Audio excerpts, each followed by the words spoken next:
Shabbat shalom. If donkeys read Torah, all of the donkey stories would jump out at them. Every time they'd see a donkey, they'd go, "There's me! There I am again!" All the donkey stories that we might completely miss would be their most important, most cherished stories. So teaches Rabbi B'nai Lappi, the founder and Rosh Yeshiva, head of school of Svara, a traditionally radical yeshiva that empowers queer and trans people to learn and expand Torah and tradition. In one of her most well-known lectures, Rabbi Lappi shares about how when she started learning Talmud, all of her donkey stories stood out to her. As a queer person, her perspective naturally highlighted particular aspects of sacred text. A quick aside about the word queer. I feel privileged to have grown up in a world in which the word queer is not an insult. This word has a long and complex history, and it has been reclaimed as a term of empowerment and as an umbrella term for the LGBTQ community. It is the term that I identify with most, and it's common parlance among my peers. When I first heard Rabbi Lappi's teaching about donkey stories, I felt incredibly seen and affirmed. Rabbi Lappi put my experience into words. I can't help but read Torah through a queer lens. My queer and genderqueer identity informs how I experience and view the world, and that includes how I study Torah. When we read about our patriarch Joseph, who was mercilessly teased, tortured, and shunned by his 11 brothers, I see a genderqueer, non-conforming kid with sad, makeup-lined eyes, as a midrash tells us, and a flamboyant coat of many colors that gets him into trouble. When we study the book of Ruth, I see a woman who defies relationship norms, declaring love and loyalty for her mother-in-law, and saying resolutely, "I don't care if aligning myself with you might ruin my marriage prospects. Wherever you go, I will go. Wherever you lodge, I will lodge." I see intergenerational bonds forged in the face of shared suffering. And in this week's Torah portion, I find yet another donkey story. In Parashat Beha'alotcha, Moshe instructs the Israelites regarding how to offer the Pesach, the Passover sacrifice. Bringing the Pesach sacrifice was a big deal at the time.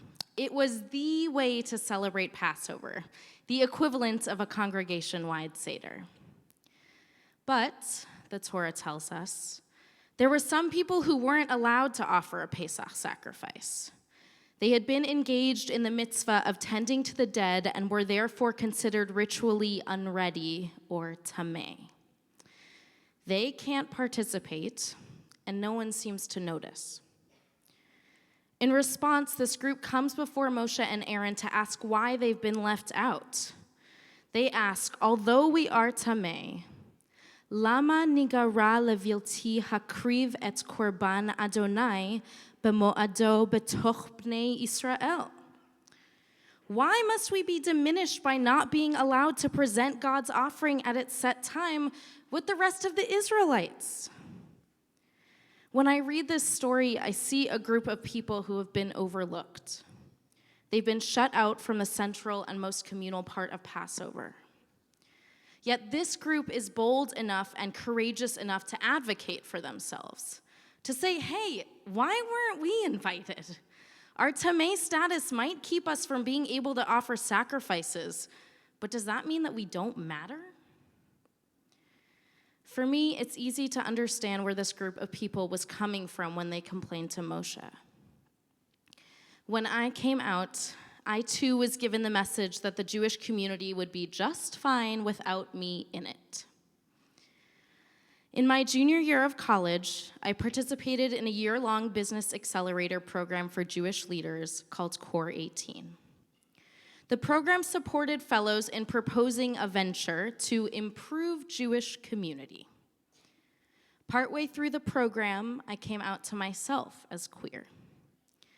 Up until that point, I had been so far in the closet that I had been even hiding my true identity from myself. And then I fell in love.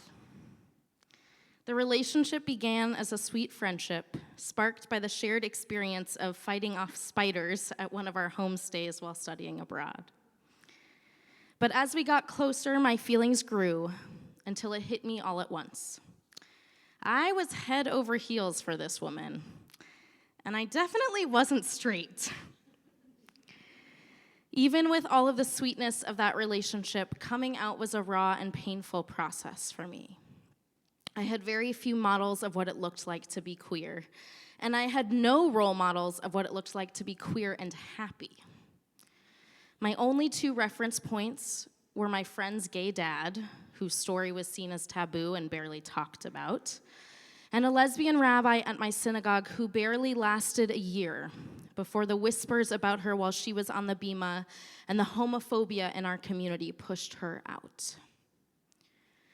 The pain of my own coming out experience inspired my venture proposal for Core 18. I proposed integrating a support system for LGBTQ Jewish teens into the existing structure of youth groups. The program director, who was a rabbi, dismissed the importance of such a support system and rejected my idea. He matter-of-factly explained that supporting my project would condone a homosexual lifestyle and that the program advisors couldn't in good conscience support it. Although I hadn't exactly been raised in a queer affirming community, I had never confronted such blatant, explicit, and unapologetic exclusion. This was a visceral confrontation with the parts of my tradition that were antithetical to what I believed Judaism to be. The Judaism that I knew and loved, the religion that I'd been raised with, that had inspired laughter-filled Shabbat dinners with friends, meaningful and reflective Rosh Hashanah moments, and joyful youth group sleepovers, was a Judaism of warmth and welcome, a Judaism that firmly asserted that where there's room in the heart, there's room at the table. My tradition was suddenly being used to problematize my life choices and to dismiss my pain and the pain of my LGBTQ Jewish peers.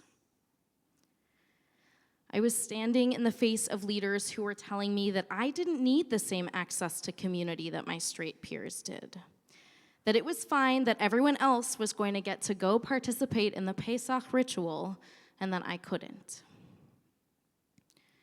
I consider myself lucky that I had this experience in my 20s, after my roots in Judaism and Jewish community were firmly planted, after my youth group advisor and youth group rabbi had deeply affirmed my role as a Jewish leader. Judaism was fully fused into the core of my identity. It never occurred to me to walk away from my faith tradition. And the more I understood my queerness, the more I realized that my sexual orientation and gender identity are also inextricable aspects of my core self. Judaism and queerness are as intrinsic to me as my brown eyes and brown hair. So when I was told that my experience as a queer Jew didn't matter, I pushed back. Why must we be diminished by not being allowed to present God's offering at its set time with the rest of the Israelites? Our fearless, fringy leaders say in our Torah portion. Why must LGBTQ youth be left to suffer and struggle? I asked my community. My pain and tears, my frustration and deep anger fueled my determination. I was fired up and intent on proving Core 18 wrong. Up until that point, being a rabbi had felt like a possible career, something that I was considering. After that, becoming a rabbi felt like a calling and an obligation. If there were rabbis in the world telling people that their Judaism wasn't compatible with their queerness, or that the Jewish world wasn't big enough to hold both, or that it didn't matter that they felt at home in Jewish community, then I was going to counter that message loudly. I couldn't stand to see anyone else going through what I went through. I wanted change, and I needed to make it happen. Some of you already know where this story goes next, because we connected during my time as J Pride program coordinator. In less than 3 years, I went from hiding my own identity to being the out and proud program coordinator for the Jewish LGBTQ program in the Twin Cities. If you haven't learned this about me yet, I tend to jump into things with both feet. As the J Pride program coordinator, I brought the Jewish LGBTQ community together and helped Jewish organizations, including Mount Zion, become more inclusive of their LGBTQ members. One of the highlights of my time at J Pride was creating a community learning summit for teens and adults. The event culminated with the teens sharing their vision for a more welcoming and embracing Jewish community. I was brought back to the moment I pitched my idea to the Core 18 Leadership Board. Except this time, my eyes were filled with tears of awe and joy rather than rejection. Hearing these teens' words, I felt more eager than ever to become a rabbi. I couldn't wait to help build the world that these teens imagined. During my years in rabbinical school, I slowly shifted from advocating for trans and non-binary folks to feeling deeply part of the genderqueer community. I have heard it said that a person knows that they are ready to go to the mikveh and officially convert to Judaism when they stop referring to the Jewish people as they and start referring to the Jewish people as we. It's the feeling of belonging within a group rather than being separate from it. For me, discerning that I was genderqueer had a similar thrust to it. I started to feel that I was part of the gender-expansive community rather than separate from it. Except in this case, I was starting to use they to refer to myself rather than just using she. My gender identity is still in formation. My genderqueer identity is a little newer, a little more raw, and a little harder for me to explain than my sexuality. But part of building a better world for those teens means being publicly me. Even if I don't always have the exact language to describe how I identify, I will show up with my dangly earrings and suit combos, my kippah and long hair, and my dinosaur Converse paired with a fancy tuxedo. I am standing here as a rabbi, not despite the fact that I am queer, but because of it. I became a rabbi so that Jewish queer folks can have someone leading their community who looks like them, who thinks like them, and who lives like them. I became a rabbi because I want to teach the donkey stories. I want to have conversations about how Torah, the book of Genesis even, includes multiple characters who change their names to match their identities. I want to support people in finding Jewish rituals to mark the milestones of having top surgery or coming out or leaving a toxic relationship of any kind. I want to support parents and grandparents in navigating how to grieve and celebrate and embrace their gender nonconforming or trans or gay children and grandchildren. To take us back into Parshat Beha'alotcha for just a moment. When that fringy excluded group came to Moshe, Moshe said to them, "Stand by and let me hear what instructions God gives us about you." God immediately answered and instructed Moshe that not only would this group get an opportunity to participate in communal ritual, but there would forever be a Pesach Sheni, a second Pesach. During this Pesach Sheni, anyone who was tamei at the time of the first Passover, or anyone who was on a long journey, would be able to offer the same sacrifices in the same manner as those who had offered them during the first Passover. God says unequivocally, your participation does matter. We want you here. Pesach Sheni was established because a marginalized group of people had the courage to advocate for themselves. They objected to being excluded and overlooked, and God ruled in their favor. I became a rabbi in order to be that kind of advocate. I want to ensure that everyone can celebrate Pesach and can be an active participant in all Jewish ritual and practice and community. I want each of you to know and feel that your presence matters.